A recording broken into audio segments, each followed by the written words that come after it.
सचिन ने किया रोशनी के पिता का पर्दाफाश। रेणुका को लगा बड़ा झटका। उड़ने की आशा की दुनिया में एक और बड़ा मोड़। जब रोशनी के झूठ का पर्दाफाश हुआ तो देशमुख परिवार के चेहरे पर हैरानी और निराशा की लहर दौड़ गई। क्या होगा जब रेणुका और तेजस को रोशनी के राज का पता चलेगा? देखिए इस एपिसोड में रोशनी का सच और परिवार का भरोसा टूटते हुए। टीवी सीरियल उड़ने की आशा के नए एपिसोड में एक और दिलचस्प ट्विस्ट देखने को मिला है, जहां रोशनी के पिता का रहस्य देशमुख परिवार के सामने आ जाता है और रेणुका के लिए यह एक बड़ा झटका साबित होता है। जैसे जैसे कहानी आगे बढ़ती है, हर एक मोड़ और घटनाएं इस परिवार के लिए एक नई मुश्किल लेकर आती हैं। कहानी की शुरुआत होती है जब शिख रोशनी के पिता को लेकर देशमुख हाउस पहुंचती है। यह दृश्य देखकर पूरा परिवार खुशी से झूम उठता है। सभी का चेहरा खिला हुआ है और खासकर रेणुका का चेहरा तो जैसे खुशी से रोशन हो गया हो। वह तेजस और सचिन को देखकर खुशी से कहती है, देखो रोशनी के पापा आए हैं, अब हमारे सारे संकट दूर हो जाएंगे। रेणुका मन ही मन सोचती है कि अब उनका सपना पूरा होने वाला है। वह सोचती है कि अब तेजस के नए बंगले के लिए जो पैसों की कमी थी वह आसानी से पूरी हो जाएगी। रेणुका की बातों से तेजस को समझ आ जाता है कि उसका ध्यान केवल पैसे पर है और वह बिना किसी संकोच के सीधे रोशनी से कह देता है, तुम अपने पापा से कहो ना कि जो थोड़ा कम पड़ रहा है वो दे दें। 70 लाख की जरूरत है ताकि बंगले का काम पूरा हो सके। लेकिन इस बात के बाद रोशनी और उसके साथ आए व्यक्ति के चेहरे पर घबराहट और डर साफ दिखाई देता है। दोनों के चेहरे पर असमंजस की भावना छा जाती है। कमरे में अचानक एक अजीब सी खामोशी छा जाती है जिसे सब महसूस कर सकते हैं। रोशनी हिचकिचाते हुए जवाब देती है, तेजस अभी पापा दुबई से आए हैं, उनका बैंक अकाउंट भी वहीं है, ट्रांसफर में थोड़ा समय लगेगा, तुम कुछ दिन इंतजार कर लो। सचिन और सायली इन दोनों की बातें सुन रहे होते हैं। उन्हें यह बात पूरी तरह से समझ में आ जाती है कि कुछ तो गड़बड़ है। सायली धीरे से सचिन से कहती है, तुम्हें नहीं लगता कि रोशनी कुछ छुपा रही है? सचिन हंसते हुए जवाब देता है, हाँ यह तो पूरा ड्रामा लग रहा है। वैसे मैंने इस आदमी को कहीं देखा है पर याद नहीं आ रहा कहाँ। सचिन का दिमाग तेजी से सोचने लगता है, लेकिन इस बीच रोशनी के माथे पर पसीना आ जाता है। वह मन ही मन डर जाती है कि अगर सचिन को कुछ याद आ गया तो उसकी सारी सच्चाई खुलकर सामने आ जाएगी। सचिन धीरे से शिख की ओर मुड़ता है और कहता है, शिख कुछ बताना चाहोगी? क्या राज है इस कहानी के पीछे? शिखा पहले तो बात टालने की कोशिश करती है और कहती है, अरे सचिन तुम हमेशा बिना वजह शक करते रहते हो, कोई बात नहीं है। लेकिन सचिन इतनी आसानी से नहीं रुकता। वह मुस्कुराते हुए कहता है, देखो शिख, अगर तुमने सच नहीं बताया तो मुझे पुलिस को बुलाना पड़ेगा, वे लोग सब कुछ निकाल लेंगे। अब शिख की आंखों में डर झलकने लगता है।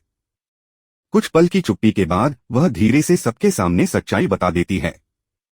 वह कहती है, रोशनी ने ही मुझे फोन किया था, उसने कहा था कि किसी को उसके पापा बनाकर घर लेकर आना है। उसने कहा कि सब लोग मिलना चाहते हैं और वह चाहती थी कि कोई अमीर पापा के रूप में आए ताकि सब खुश हो जाएं। यह सच्चाई सुनकर पूरा परिवार सन्न रह जाता है। रेणुका को विश्वास ही नहीं होता कि जिसे वह इतने प्यार से अपनाए बैठी थी उसने उन्हें धोखा दिया था। उसके चेहरे पर निराशा और गुस्से की भावनाएं दोनों झलकने लगती हैं। वह गहरी आवाज में कहती है, रोशनी यह क्या है? क्या यह सच है?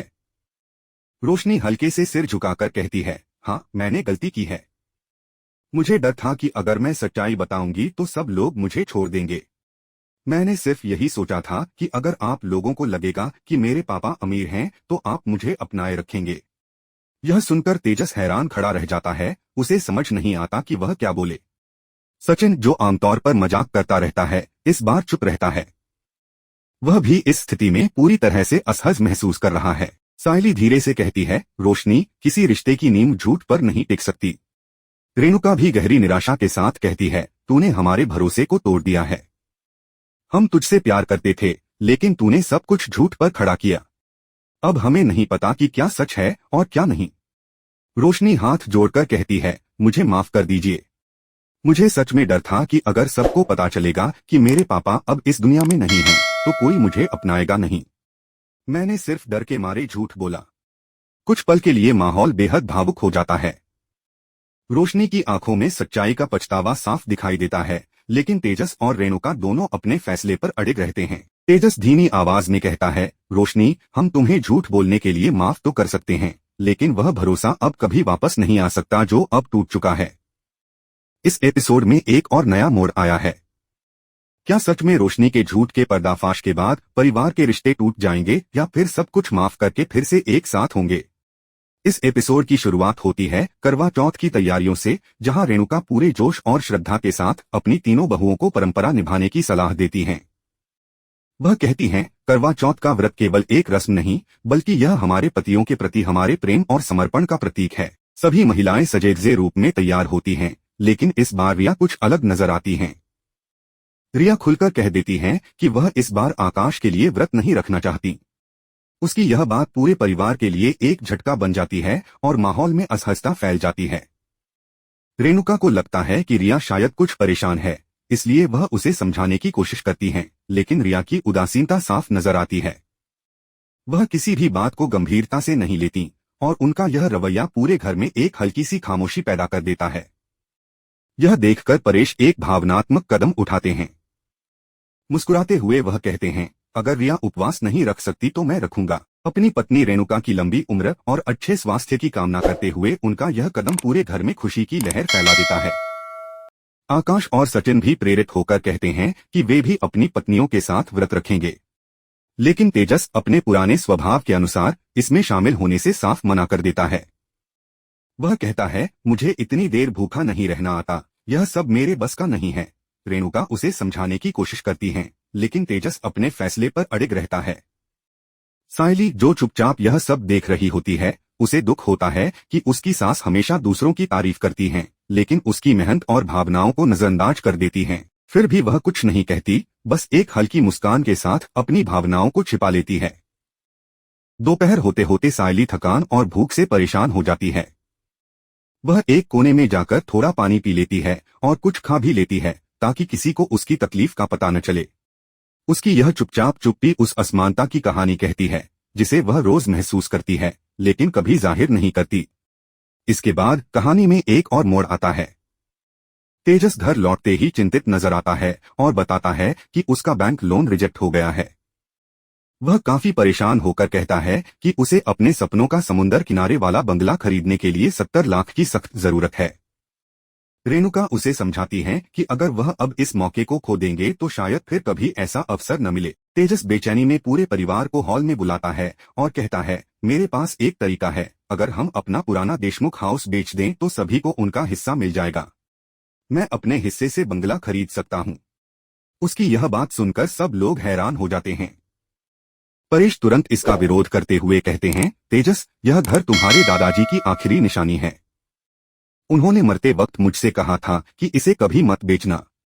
यह घर केवल दीवारों से नहीं बल्कि हमारी यादों से बना है। तेजस नाराज होकर कहता है, पापा, मैं सिर्फ अपने भविष्य के बारे में सोच रहा हूँ। यह घर तो पुराना हो चुका है, हमें आगे बढ़ना चाहिए। रेणुका गंभीर आवाज में कहती हैं, तेजस, यह घर मेरे पिता की आखिरी याद है, इसे बेचना मेरे लिए संभव नहीं। आकाश और सचिन भी तेजस की बात का विरोध करते हैं। सचिन कहते हैं, भाई, कभी कभी कोई चीज इंसान को इतना अंधा बना देती है कि वह अपने परिवार की भावनाओं को भूल जाता है। यह घर सिर्फ तुम्हारा नहीं है, यह हम सभी का है। रेणुका इस चर्चा को खत्म करते हुए साफ कहती हैं, यह घर नहीं बिकेगा, चाहे कुछ भी हो जाए। तेजस निराश होकर कमरे से निकल जाता है। उसे समझ नहीं आता कि अब क्या करें। वह खुद को असहाय महसूस करने लगता है, लेकिन वह हार मानने वाला नहीं है। रात के समय जब सब लोग छत पर करवा चौथ की पूजा की तैयारी कर रहे होते हैं, तेजस चुपचाप अपने फोन पर किसी को कॉल करता है। वह श्री संतोषी से मिलने का समय तय करता है ताकि किसी नए निवेश की संभावना पर बात की जा सके। इस बीच छत पर करवा चौथ का माहौल बहुत ही सुंदर होता है। आसमान में चमकता चांद, सजीधजी महिलाएं और परिवार का एकजुटता का भाव वातावरण में घुल जाता है। रिया, जो पहले व्रत नहीं रखने वाली थी, अंत में अपने मन का मैल छोड़कर आकाश के साथ पूजा में शामिल हो जाती हैं। सचिन और सायली भी बैठकर रस्में पूरी करते हैं। पूजा के बाद सचिन सायली को एक खूबसूरत पायल गिफ्ट करता है और प्यार से उसके पैरों में खुद पहनाता है। सायली की आंखों में आंसू आ जाते हैं। यह खुशी और अपनापन दोनों का मिश्रण है। दोनों छत पर बैठकर देर रात तक बातें करते हैं। सायली कहती है, कभी कभी लगता है तेजस भैया खुद को ही सबसे ऊपर समझते हैं। उन्हें यह एहसास नहीं है कि परिवार की असली ताकत साथ रहने में है, सचिन मुस्कुराते हुए कहते हैं, हर किसी का समय आता है सायली। शायद तेजस को भी एक दिन यह समझ में आएगा कि घर ईंटों से नहीं रिश्तों से बनता है। तभी सचिन के फोन पर एक कॉल आता है। वह स्क्रीन पर देखते हैं और फोन तेजस की पुरानी जान पहचान वाली ईशा का है। सायली थोड़ी चौंकती हैं, लेकिन सचिन उसकी ओर देखकर बस इतना कहते हैं, अब लगता है कुछ नया होने वाला है। यह एपिसोड यहीं खत्म होता है, लेकिन क्या सच में तेजस के पुराने दोस्तों और उनके नए निवेश के फैसले से परिवार का संतुलन बिगड़ने वाला है? क्या सच में वह इस पुराने घर को बेचकर अपने सपनों को पूरा करेगा, या परिवार के रिश्तों में प्यार और विश्वास की कोई और नई राह निकलेगी? हमें जरूर बताएं कि आपको यह कहानी कैसी लगी। यह घटनाएं परिवार के लिए एक बड़े झटके से कम नहीं होती। सभी के मन में सवाल उठता है कि क्या रोशनी के साथ उनका रिश्ता पहले जैसा हो पाएगा, या यह झूठ हमेशा के लिए उन सबके बीच एक दीवार बना रहेगा। इस एपिसोड में बहुत कुछ बदल चुका है और आगे की कहानी में क्या होने वाला है, यह जानने के लिए आपको इसे मिस नहीं करना चाहिए।